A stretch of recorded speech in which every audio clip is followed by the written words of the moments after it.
18 tahun yang lalu, Bojan Krkić masuk dari bangku cadangan dalam laga yang sulit melawan Osasuna. Malam itu adalah debut seniornya di usia 17 tahun.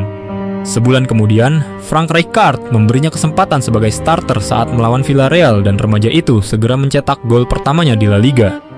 Sejak saat itu, popularitasnya melesat di seluruh Catalonia. Dengan postur mungil dan wajah belia yang mudah dikenali, ia bukan lagi sekadar pemain muda debutan, melainkan anak kandung La Masia yang istimewa. Publik Camp Nou yang bersukacita segera menyandingkan pemuda itu dengan Messi yang fenomenal. Namun, takdir ternyata berbalik arah dan sejarah mulai mencatat bahwa siapapun yang disejajarkan dengan Messi akan dihancurkan, baik oleh beratnya ekspektasi maupun oleh kegelapan dari dalam dirinya sendiri. Inilah penggalan kisah Bojan Krkić yang seringkali salah dinarasikan. Pada musim 2007-2008, Barcelona sedang berada dalam fase pemulihan setelah gagal mempertahankan gelar La Liga.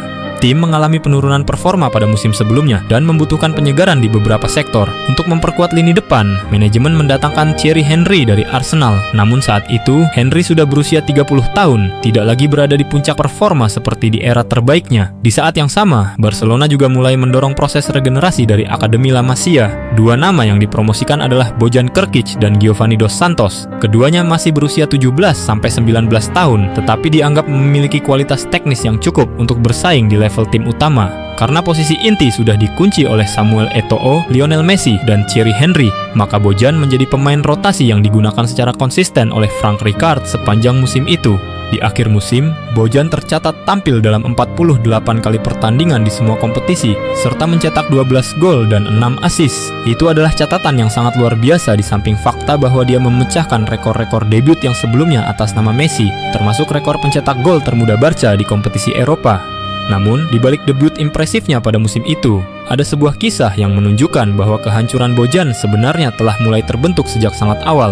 Pada bulan Februari 2008, Bojan mendapat panggilan resmi pertamanya ke tim nasional Spanyol senior untuk laga persahabatan melawan Prancis. Tetapi, beberapa jam sebelum pertandingan, saat masih berada di hotel tim, Bojan mengalami kondisi yang aneh. Tubuhnya tiba-tiba lemas, ia merasa pusing yang ekstrim, mual, jantung berdebar sangat cepat, dan muncul rasa takut yang tidak bisa ia jelaskan. Tim medis yang menanganinya saat itu menyimpulkan ia mengalami gangguan lambung sehingga tidak bisa ikut bertanding. Dalam beberapa minggu setelahnya, setiap kali menghadapi tekanan pertandingan besar, gejala itu kembali muncul. Pusing, mual, napas menjadi pendek, dan rasa takut yang datang tanpa alasan jelas.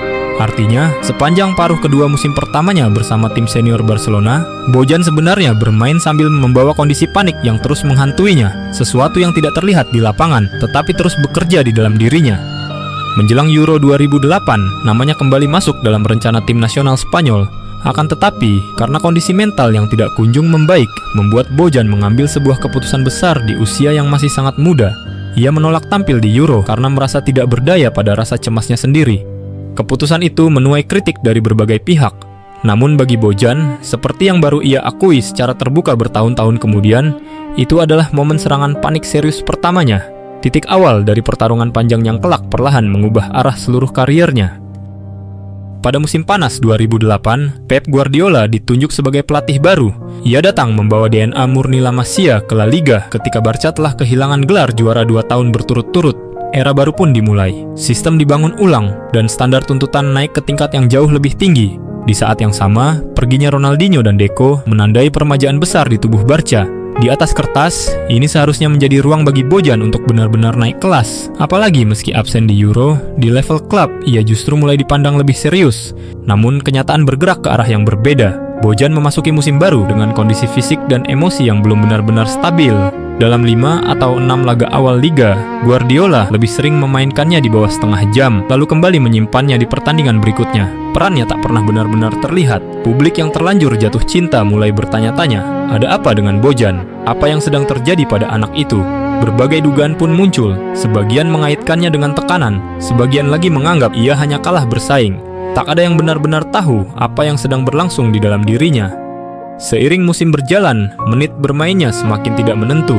Meski sesekali masih muncul dari bangku cadangan, Bojan tak pernah lagi menjadi pusat cerita.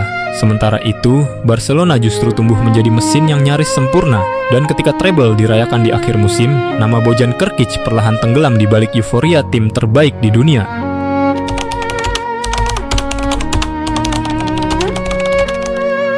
treble yang diraih pada musim itu bersama Guardiola menegaskan identitas Barcelona sebagai tim paling sempurna di Eropa dengan tiki-taka mencapai bentuknya yang paling mematikan. Pada saat itu, Messi telah menjadi pusat permainan di antara Eto'o dan Henry. Di belakang mereka, sementara Xavi dan Iniesta mengatur segalanya, Sergio Busquets menjelma menjadi poros penting di jantung tim setelah dipromosikan dari La Masia. Di dalam sistem yang nyaris tanpa celah itu, peran pemain muda pun terdefinisi dengan sangat ketat.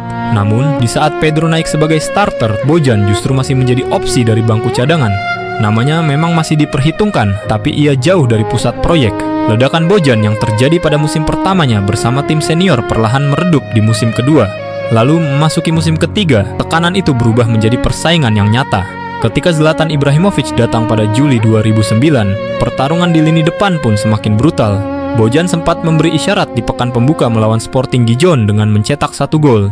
Namun tak lama setelah itu, ia mengalami cedera yang membuatnya absen dalam beberapa laga awal. Dan seperti musim sebelumnya, sekali ia keluar dari ritme, masuk kembali menjadi semakin sulit. Pep segera mengurangi menit bermainnya. Bojan kembali akrab dengan bangku cadangan. Dan dalam sistem yang sangat menuntut disiplin taktis, ia perlahan kalah bersaing dari Pedro yang lebih stabil secara peran. Di akhir musim itu, Bojan mencatat 36 penampilan di semua kompetisi dengan 12 gol dan 4 assist. Statistik yang di atas kertas masih terlihat baik, namun di tengah Barcelona yang melaju kencang, kontribusinya tak lagi menentukan arah. Bukan karena ia menolak bakat besarnya, tetapi karena panggung tempat ia pernah bersinar kini tak lagi menunggunya untuk tumbuh.